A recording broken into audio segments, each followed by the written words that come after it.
Good afternoon and welcome into the final edition of the 2018 Temple football season. The Owls culminate their season here in Shreveport, Louisiana, taking on the Duke Blue Devils in the 2018 Walk-Ons Independence Bowl.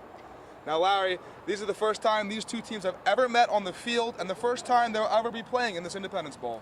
Got that right, Brian. A couple of evenly matched teams today. Temple coming in with a record of 8-4. Duke coming in with a nearly identical record of 7-5.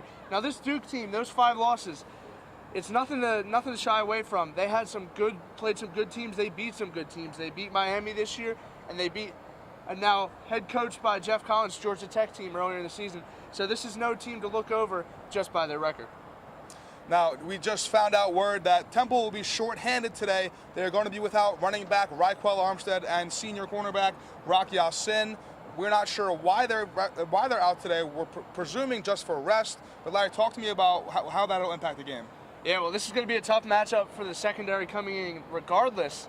With this quarterback, redshirt junior Daniel Jones has an outstanding season. It's going to be even tougher without their best corner, who's probably Rock Ya-Sin, who's probably going to be drafted early to mid-rounds come this summer.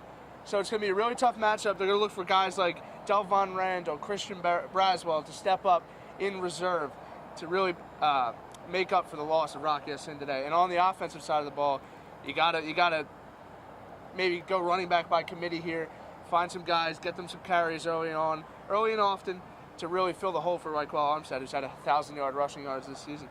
Yeah, earlier this season we saw Temple have a running back by committee game. The game against Navy, we saw Jagger Gardner, Robert Travado. We saw a bunch of different running backs in there really have a good game and come together in Raquel Armstead's absence. Now, going back to the defense, you mentioned Daniel Jones, the quarterback for Duke. It's really important for Temple's defensive line to get in there and make some good stops. Michael Dogby should be very key today in today's game, hoping for a big game. Yeah, like you said, Brian, Michael Dogby probably going to be drafted as well come April. But these guys, this defensive line, Quincy Roche, Michael Dogby, Zach Mesday, these pass rushers on the defensive line need to have a really good day against a Duke offensive line that's given up 27 sacks this year. If they want to be successful, they're going to have to pressure Jones early and often today. Now, as for standout stars, I'm going to go with the defensive line that they pressure Daniel Jones. Larry, what about you? I'm going to go with the senior Robert Travado, filling in for Raquel Armstead today. Going to have a big day against this Duke defense. As always, stay with the Sports Desk for all your game day coverage. For my partner, Larry O'Connor, and for our man behind the camera, Brian Matthias, I'm Brian Steinmetz. Enjoy the game.